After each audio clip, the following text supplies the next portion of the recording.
We know that all things work together for good to them that love God. Romans chapter 8, verse 28. Upon some points, a believer is absolutely sure. He knows, for instance, that God sits in the stern sheets of the vessel when it rocks most. He believes that an invisible hand is always on the world's tiller, and that wherever providence may drift, Jehovah steers it. That reassuring knowledge prepares him for everything. He looks over the raging waters and sees the Spirit of Jesus treading the billows, and he hears a voice saying, "It is I. Be not afraid." He knows too that God is always wise, and knowing this, he is confident that there can be no accidents, no mistakes, that nothing can occur which ought not to arise. He can say, if I should lose all I have, it is better that I should lose than have, if God so wills.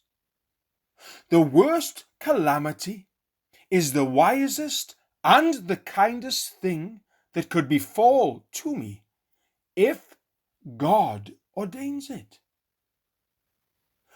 We know that all things work together for good to them that love God.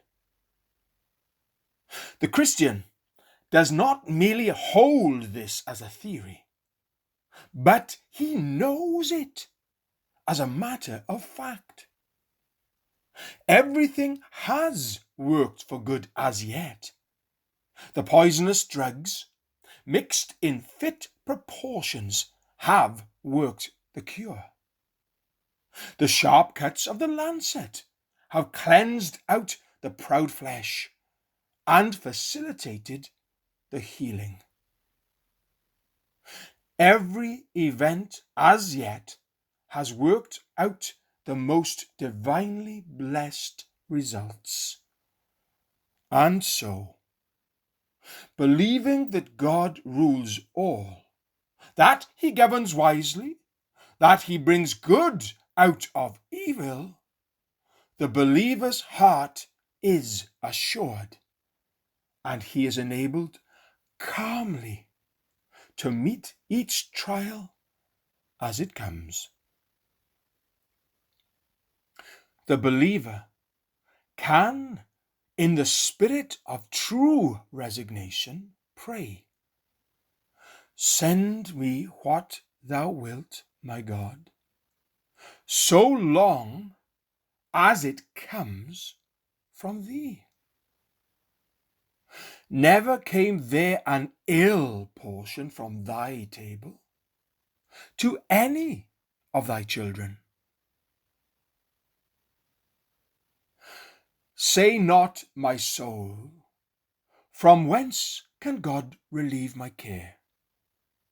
Remember that omnipotence has servants everywhere. His method is sublime, his heart profoundly kind. God never is before his time, and never is behind. We know that all things work together for good to them that love God. Romans chapter 8, verse 28.